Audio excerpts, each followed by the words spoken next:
In this video, I will show you how to quickly separate positive and negative numbers in Excel like this. So let's get started. Here I have an Excel sheet containing some debit and credit entries. As you can see, they are in the form of positive and negative numbers.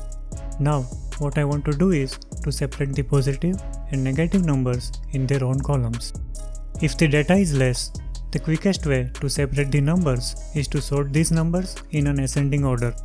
Once the data is sorted, we can simply copy the negative numbers from the top and positive numbers from the bottom to separate them in their own columns. The second option is to use a formula to separate positive and negative numbers. Let's first separate the negative numbers.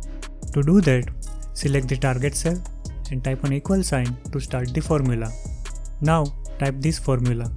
This formula uses an if condition to check if the number contained in the cell is less than 0. If it is, then it returns the same number, and if it is not, it returns an empty string.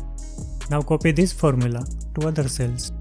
As you can see, we now have all the negative numbers separated.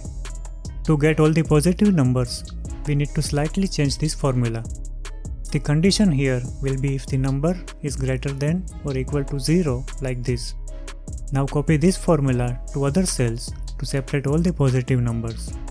As you can see, we now have separated the negative and positive numbers into their own columns. Watch this video to learn how to paste multiple cells into one single cell in Excel. If you found this video helpful, please like the video and subscribe to our channel.